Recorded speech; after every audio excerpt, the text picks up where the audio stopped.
Well,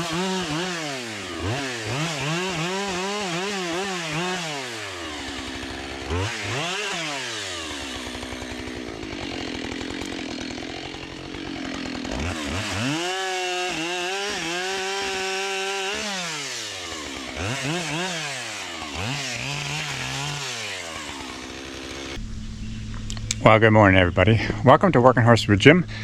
Today we are in the woods cutting some logs. So these are my woods that we have about a mile and a half, 2 miles away from the farm, and it's a pretty good size area. So there's a lot of trees up here that we've been cutting on over the years, just kind of slowly and selectively cutting them. There's actually 5 plantations up here that we've been working on. And there's some red pine, white pine, and then we've got quite a lot of larch. This is larch right here, or tamarack. It's really larch, but I don't know, it's kind of very similar to the tamarack that we have in the area, so we kind of put them all into one group, I guess you could say. Larch is a very rot resistant wood, so there's a big demand for it, for like 6x6s that go into ground for pole barns and things like that. And so we have an order for some 14-foot tamarack because the guy wants to make 6x6s out of them.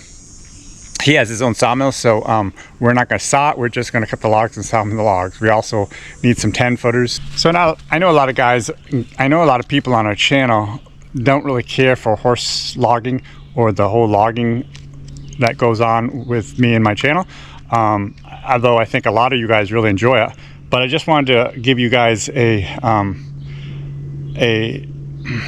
heads up, I guess you could say, because a lot of times I jump back from farming to logging all in the same video. So I think it's pretty important to, if you are interested in not the logging but the farming end of things, you might want to continue watching the logging ones, because a lot of times I will jump right back to the farm and talk about farming stuff. Also, it's probably wise too to subscribe and hit the bell, so that a lot of times my videos aren't as consistent maybe as they used to be, and so they may just pop up every now and then. So if you're subscribed and if you've hit the bell, it's going to notify you every time my videos come out. So as you can see, we have quite a few really nice tamarack in here, and I just need probably 2 trees for this order and for the wagon load, and maybe I might even grab a red pine tree, and I'll show you that because they're actually fairly close to resembling each other, and maybe we can do that a little bit later on in the video. So I'll get this limbed up and get the horses in here and get this out of here.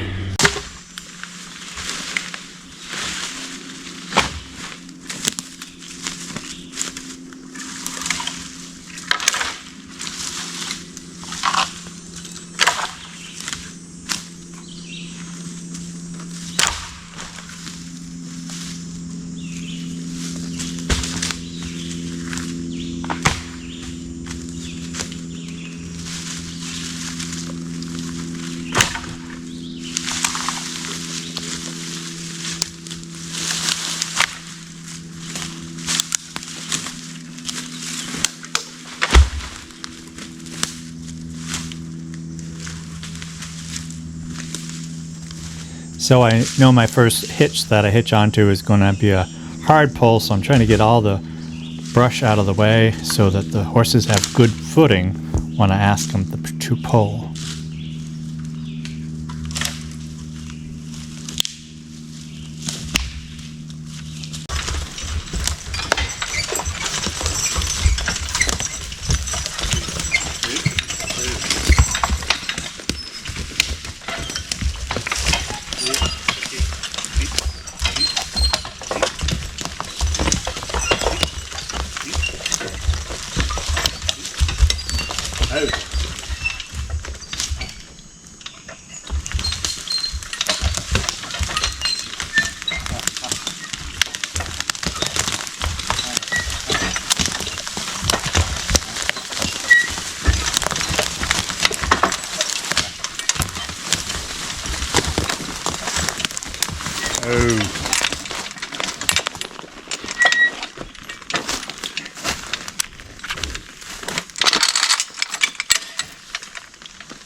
So if I recall, this tree had a 10-foot log, then a 14-foot log, then a bit of a crook there I had to cut out, and then I think there's 2 more 14-footers at the end. But with that stone wall, I didn't want to drop the tree, cut it in half, and then have that one end piece on the other side of the stone wall. So that's why I chose to pull the whole tree, and I knew it'd pull pretty hard right there with that stone wall and all. But we were able to pull it out there all right. And now I'm going to cut that crook out. So I will go out with the 10-foot and a 14-footer. And then I'll come back and get the 2 14s at the end of the log.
So now I know my trail is such that it's going to be a really hard corner to get around here. So I got to look things over closely to know what to do.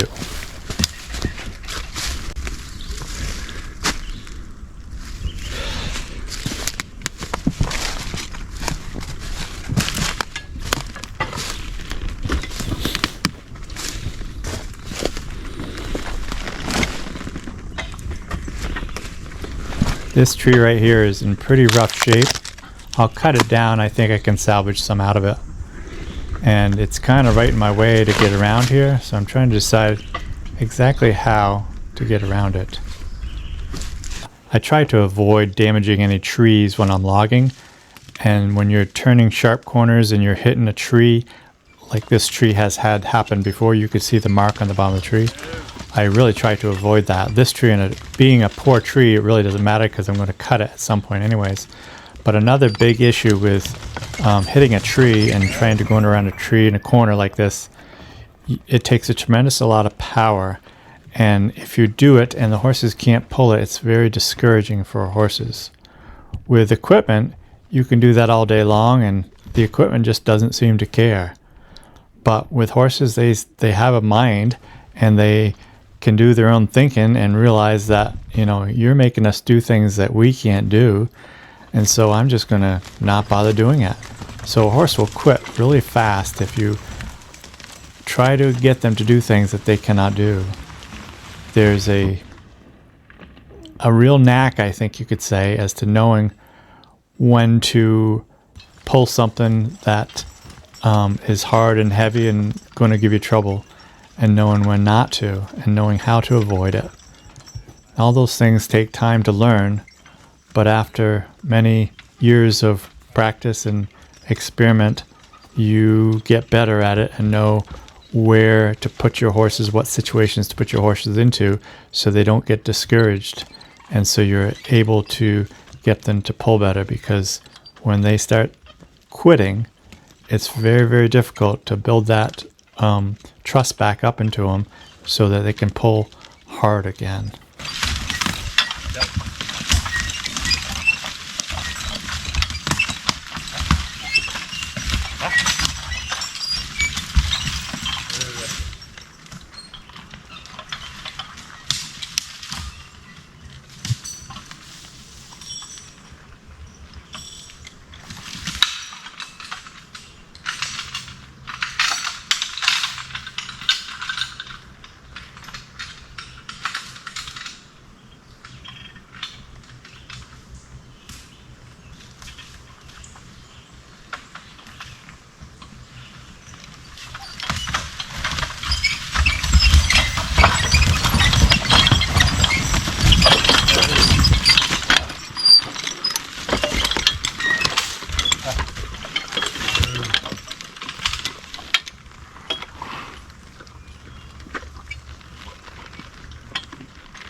So this is that damaged tree I'm trying to get down the ground, and it got hung up in the tree above it, and I thought I could cut the corner enough to get it to roll out of there, and it just didn't quite go. So now I'm pounding the wedge in and trying to roll it over a little bit more, and I'm in a position to run as fast as I can to get out of there as soon as it does start rolling.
So this spruce tree right here that I just cut, little one, it reminded me so much of the balsam tree that hit my shoulder and broke my scapula last winter. It's a lot smaller than that tree, but still, I knew that with the angle I'd be pulling this tree, the chances of pulling that right down on top of me was very high, so I just wanted to get it out of there. We don't need any more broken shoulders.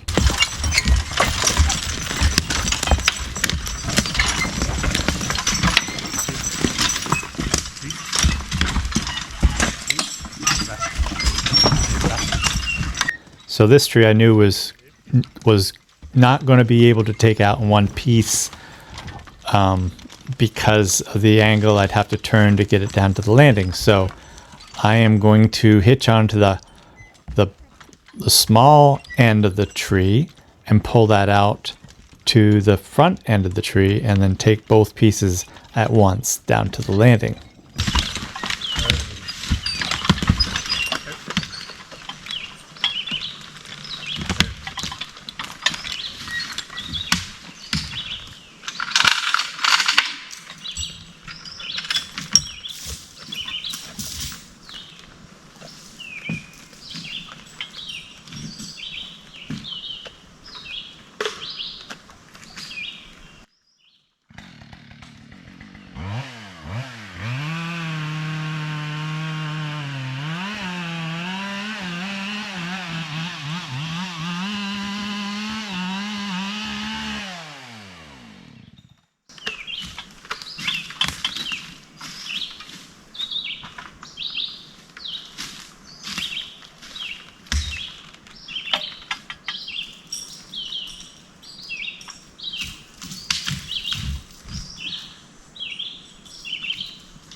So now we're going to cut a couple of red pine trees. Now red pine has a reddish bark, so in a way it's kind of similar to the tamarack because that has a reddish bark also.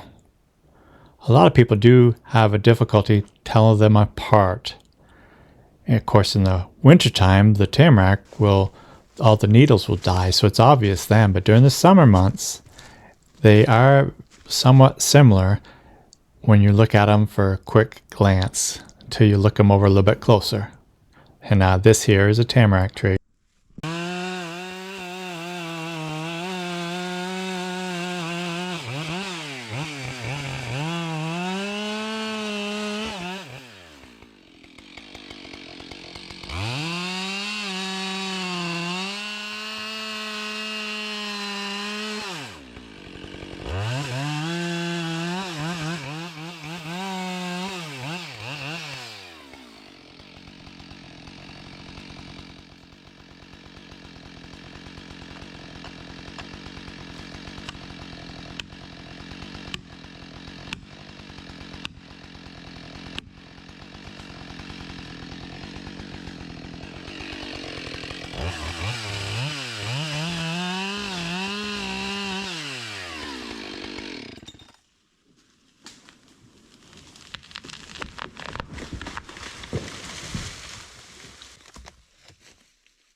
Ooh.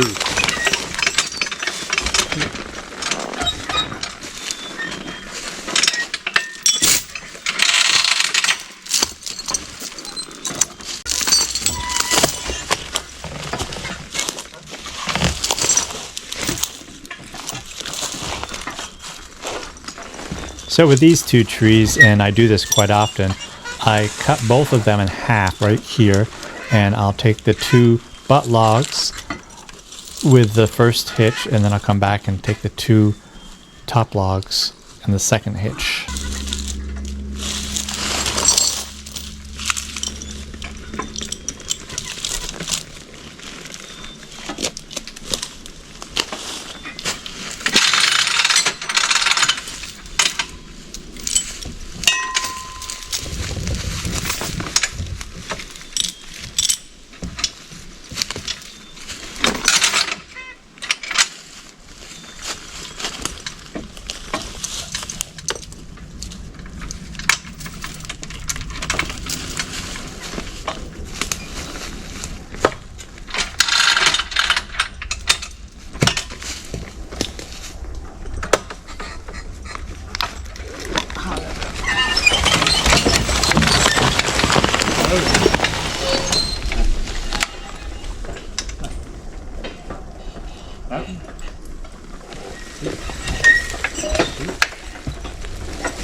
Ooh.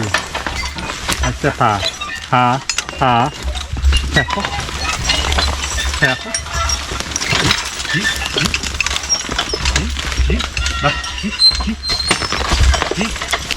Oh.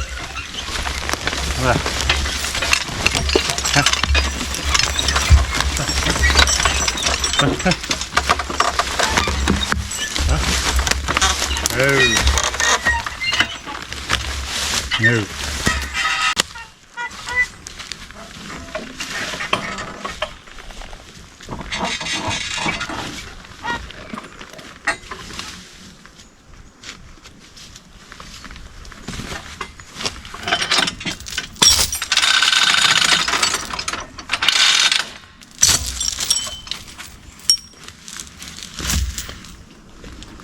I can't remember if I've told you, but the temperature today is supposed to hit 93 degrees. And this morning, I'm sure it's not quite that hot, but it's still pretty darn warm. And the horses are doing quite well, and it's really not bothering me quite so bad as it could, I'm sure. But as you can see with my shirt, I'm kind of sweaty.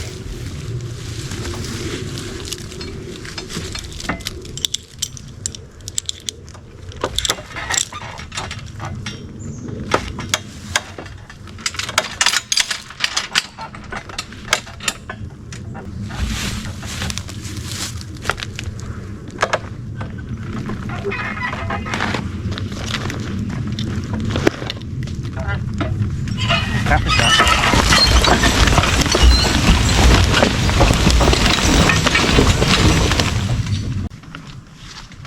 Där. Där.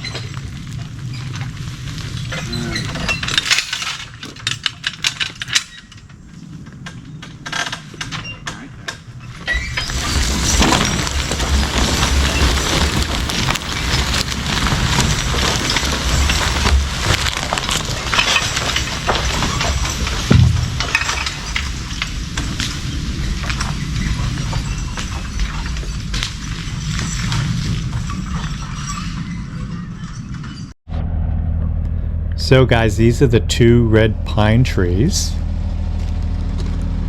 And then on the wagon are the 2 tamarack trees. And here we are, all loaded up and ready to go.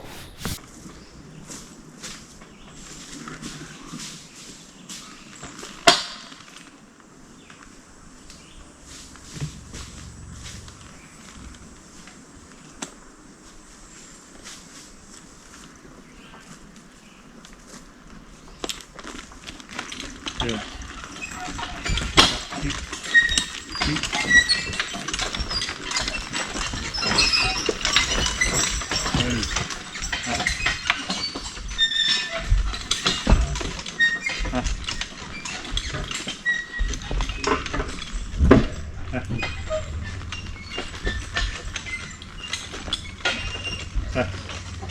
Move. Move.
Ooh.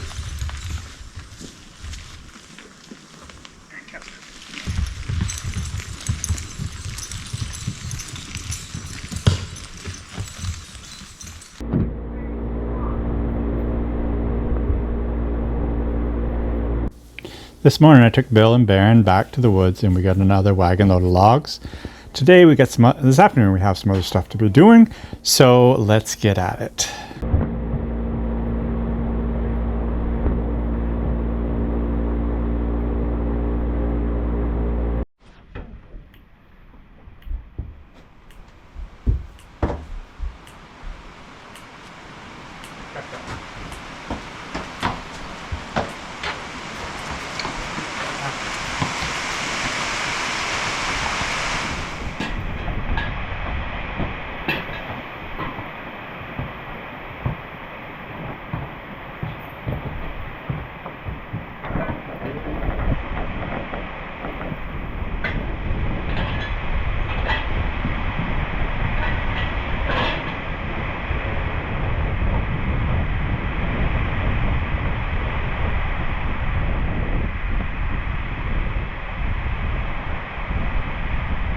So they were calling for rain showers this afternoon, and sure enough, here they come.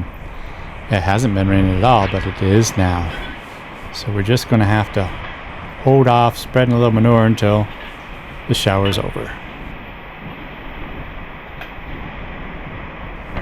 So this afternoon we have Duke and Earl, and I do hope to spread some manure. But as you can see where my manure spreader parks, we also have this hay right here. And it's awful good treat for Earl to want to go over there and eat that hay. Well, it's just a real nuisance if he's continually fighting to get that hay. So I asked Brenda just to hold him away from the hay so I can get these guys hitched up.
So after about 10 minutes of sitting there waiting for the rain to stop, it finally slowed down and we were able to get going and get the job done.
Okay guys, we're pretty excited around here. We have finally got our first cutting hay all done. These 2 loads right here were the last 2 loads that we have, and they're all stacked in the wagons, and at some point we'll get them in the barn.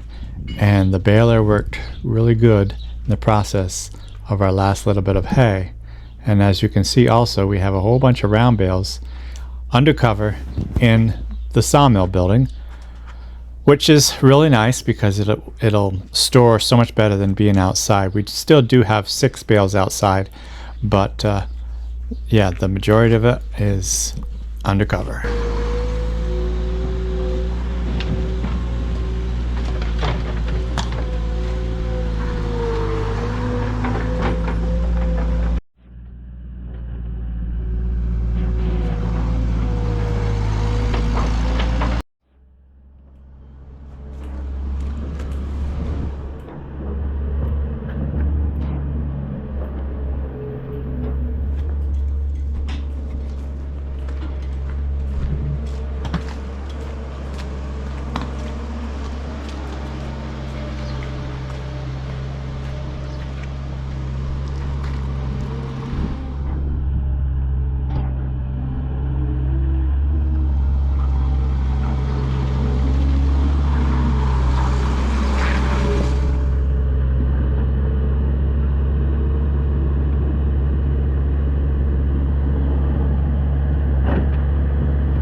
So I did get a second load spread, and then here comes the rain again.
Well guys, that's it for today. Got wet enough for one day. You know me, I'm sugar, I might melt. Have a good one, we'll see you next time.